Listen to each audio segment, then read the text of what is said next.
Okay, you can start. Greetings, folks. So we're going to get this, we'll call it a post-game kickoff started with one of the anomalies.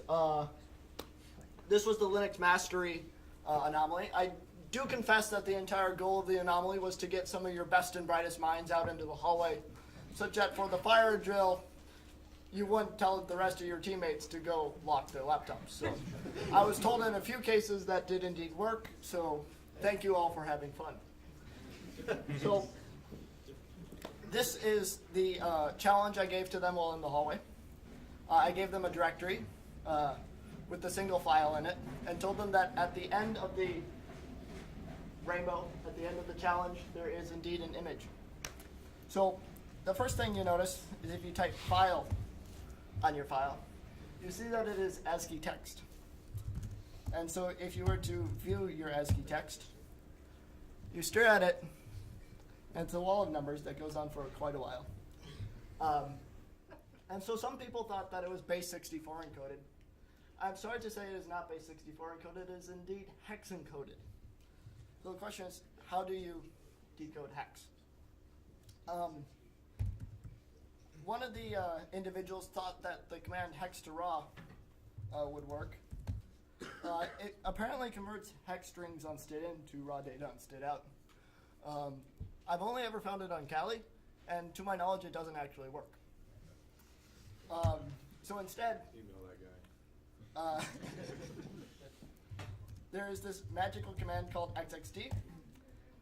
To my knowledge, it's provided with the vim set of packages. And in particular, there's the -r flag, which reverses the operation.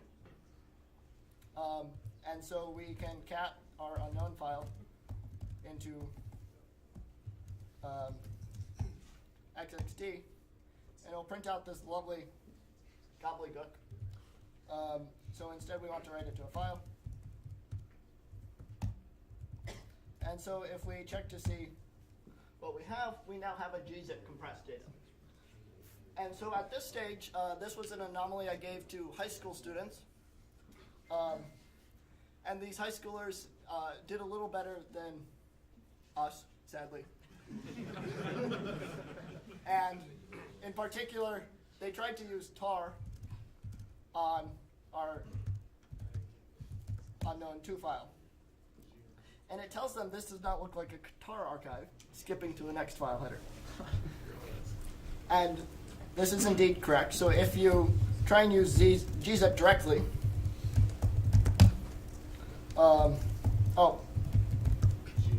gunzip, sorry. Okay, so if you try to use gunzip on unknown2, it will say unknown suffix. So the first thing you have to do is move it to give us a nice file extension, and then it will now extract. At this point, you get a CPIO archive. Nobody got this far. It turns out that I actually was short the CPIO command. That's a detail. But you were supposed to go install the CPIO command. But nobody got this far, so it doesn't matter. But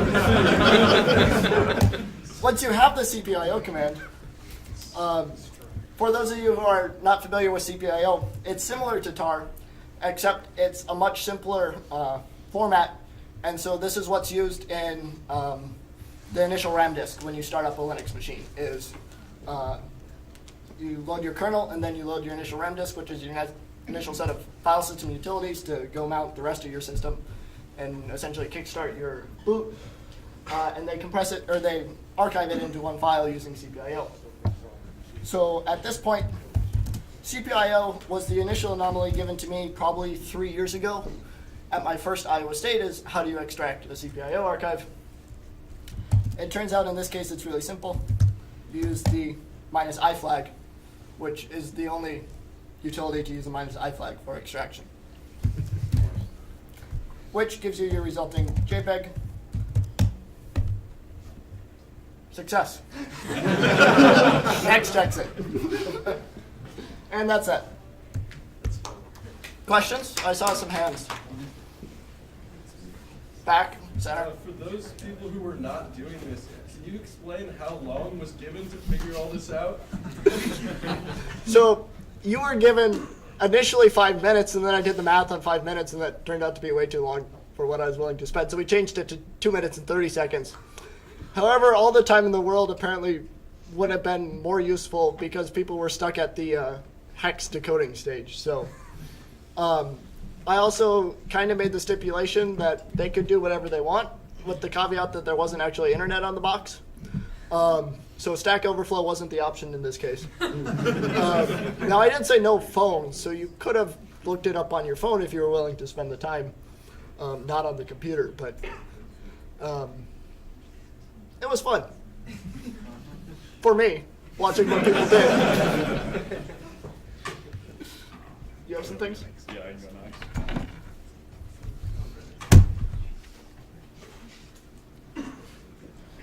Okay, so I did the reverse engineering challenges, and I don't have HDMI out on this, so I'll just talk about it. So there were 2 of them. The first one was a little bit easier, I'd say, than the second one. If you looked at it, your first impression was it was a PE file. A lot of people got that, and that's correct. It actually is a EFI script, which is the PE format. So the new, the updated version of iOS is called UEFI, and so if you ran it in like a virtual machine, you could actually interact with the program. But a lot of people solved it by not even going that far and just opening it up in a disassembler, and you could see that a string was being constructed each byte. And if you kind of piece that together, you got the string that you need to enter to output success. So that was that one. The second one, I had a lot of fun with it. There was a lot going on with that one.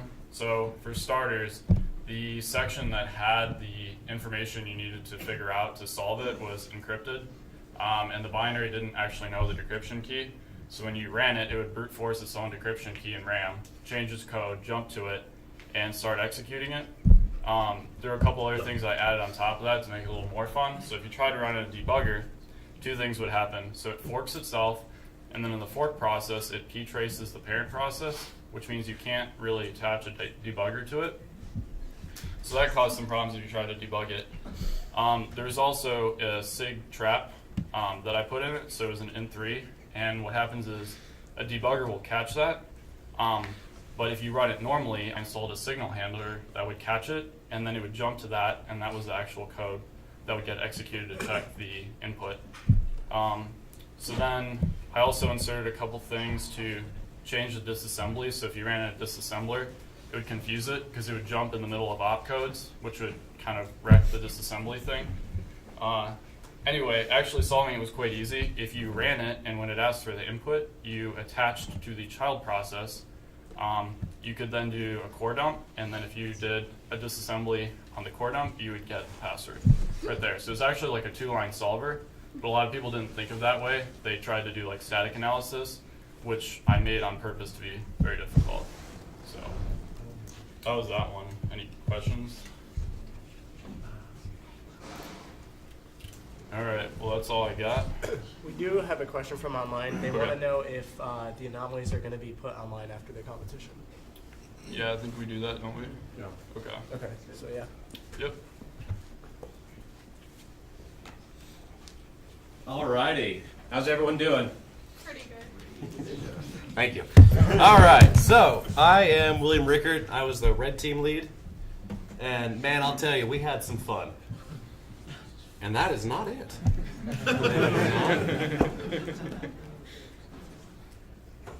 Wow. It's going to be a fight me on this. There we go. Better. Still not as good as it should be. Oh, geez. Control Shift Tab. Control Shift Tab. All right, there we go. Close enough. So this is the red debrief. Square by the square. Square button. What? There you go. F11.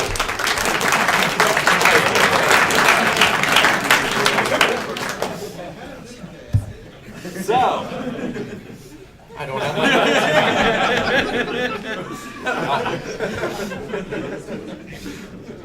Wow, that's still not that great, is it?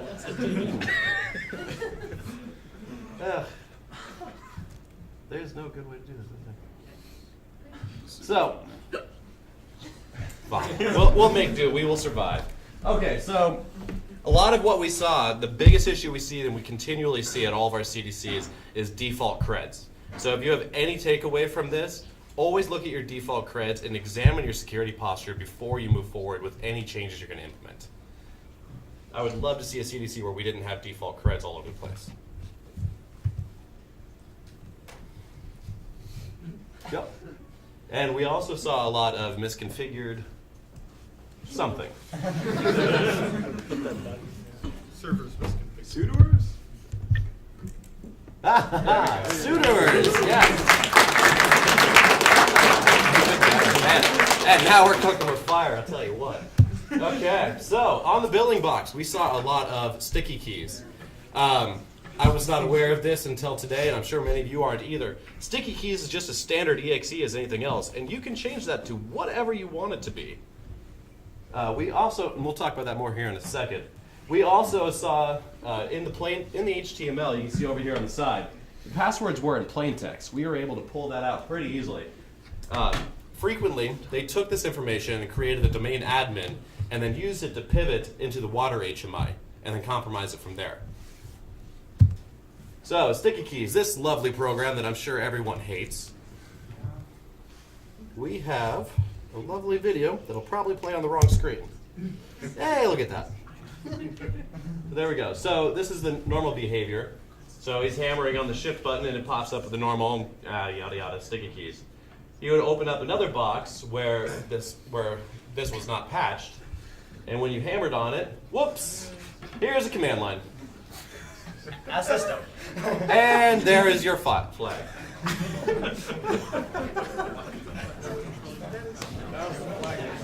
Yep, that. Keen, would you like to talk about this part? Okay, so on the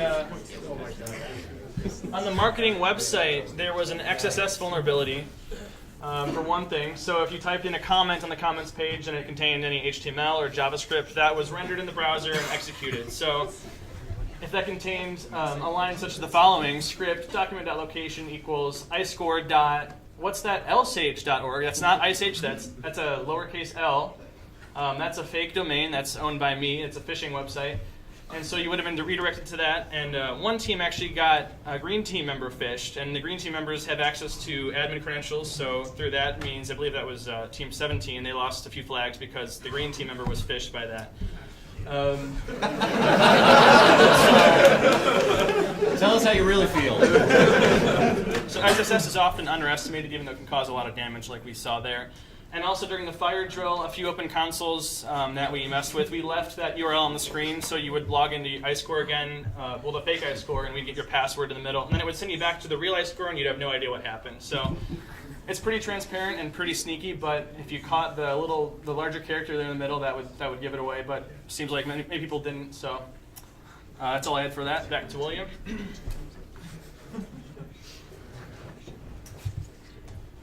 All right, on the Power HMI, we had one red team member who was having a lot of fun at getting into a click war with someone.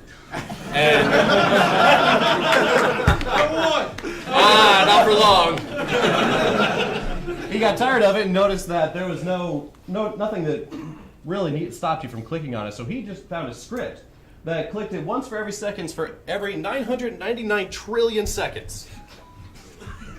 So if you notice all of your stuff go down around 10 a.m., that's what happened. All right, Water HMI, no fun stories there, unfortunately. A lot of that was just pivot through the other system with the sticky keys. Sumo. Sumo was one I had a lot of fun with. Did you know that there was an old encryption standard called Linux Crypt that was invented in 1973? And the really beautiful thing about it is it takes whatever password you enter, truncates it at 8 digits, 8 letters, and then encrypts that. So no matter what your password complexity, you lost it after 7. 8. Real programmers start at 0. Everyone knows this. So we took that, and anything that was not patched, we were able to crack it in about 10 seconds on any laptop. So, and then additionally, we had a Netcat web server that was ran every time you used SU, and that just all it did is it echoed the password file out to the internet. So we not only made it easy to crack, but we presented that to Red Team. Fire drill's fun. What do you guys think of that? Weak? I don't know. We got a lot of credentials off of that. We see the lovely assistant of Green Team here. A couple of teams actually left Slack open with passwords on the deck. And one team was pwned by Windows itself. They tried to log out, and Windows said, we're trying to close some programs. Hang on.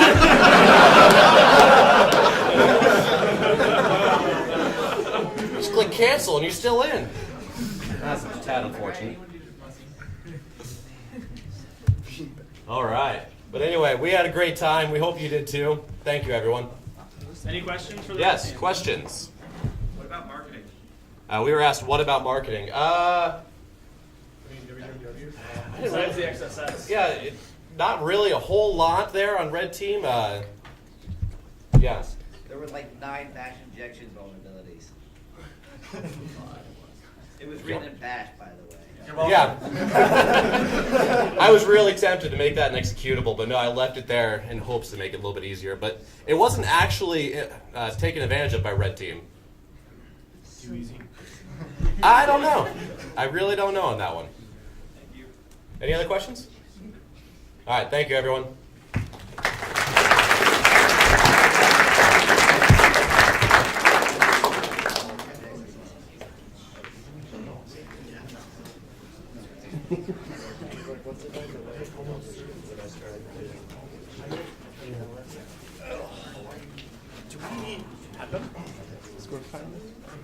Yeah. Somebody has it.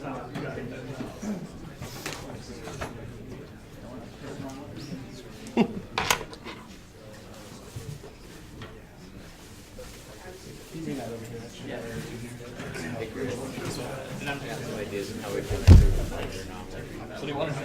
Well, I don't know. Okay.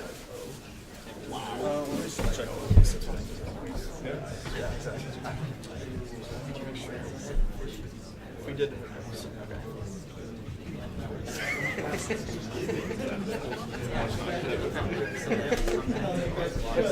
Okay.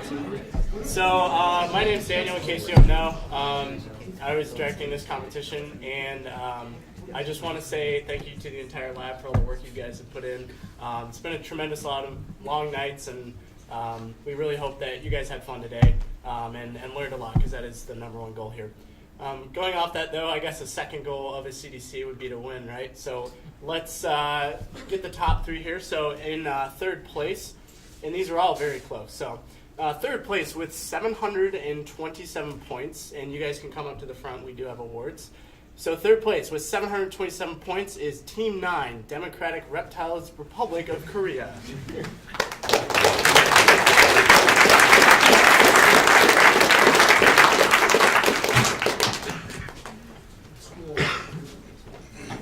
Iowa State, this is school.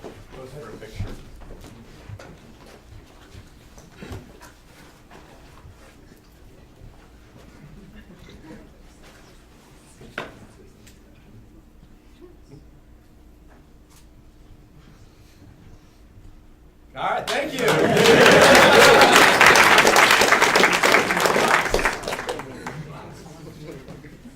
have to create a rotation scheme. Yeah. Okay, in second place with 764 points, we have Team 12, KSU CDC. That's Kansas State, correct? Yep. Yes. All right, Kansas State University.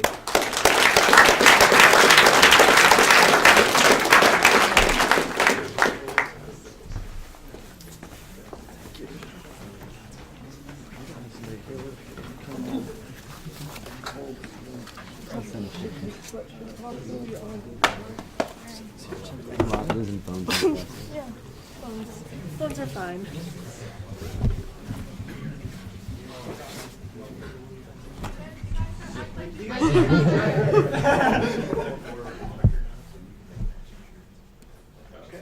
Thank you.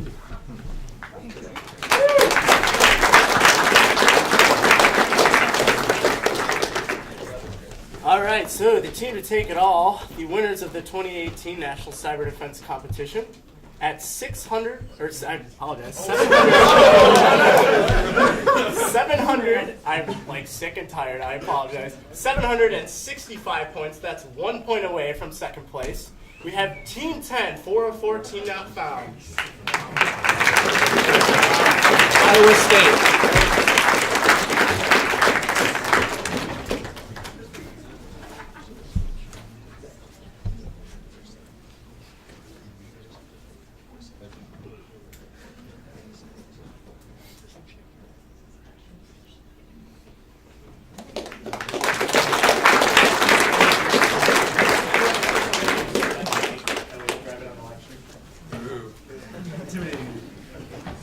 Can I drop the mic when I'm done? I mean, I paid for it if you want to buy me a new one. $200, not that. Have you hacked into it yet? So, I want to echo the thanks. I want to thank all the teams for coming. I hope you had a good time. This event is really meant to be fun, exciting, and we use the word competition, but it really is meant to be a big party. I really want to echo the student group here that put this together. This thing's all student run, student assembled. Ginny, I want to thank my assistant. Her and I, our job is to cook food and babysit in case something really bad happens, but nothing real bad happened, so it must have been successful. I want to thank Red Team, and I know they enjoy themselves, don't you? That's why you keep coming back. We had a couple of our sponsors here today. John Deere, back there in the back. PwC, I see a few of them scattered here and there.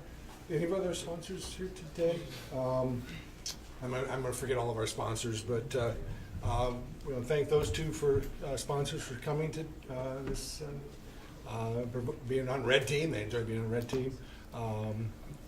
So, and I want to thank all the faculty advisors that helped put up with you for all the time leading up to this.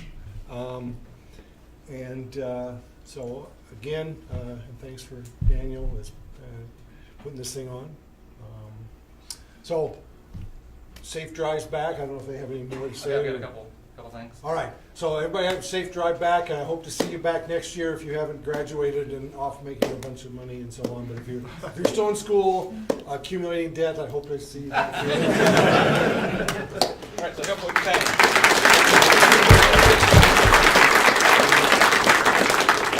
Right, so you'll be able to do your the flag capture notes in the Red Wiki once we move the cluster back upstairs later tonight. We will have the anomalies available a little bit later, probably starting on Monday or Tuesday, and then we might have the images of the vulnerable machines as well. So thank you all for coming, and we hope to see you next year. Downloader tool. Oh, downloader tool, yeah. So you can use to download your VMs, you can use the VMware converter, and we'll have more information in our closing email. Will there also be notes about how Red Team got on the website, or where should we go as Red Team? You can talk to Red now, and also the capture notes will be released to you once we get And the Red Wiki. They're in the Red Wiki. Will be up once we get the cluster moved up. On So, iScore. on iScore. So, other questions? All right, thank you. Safe travels.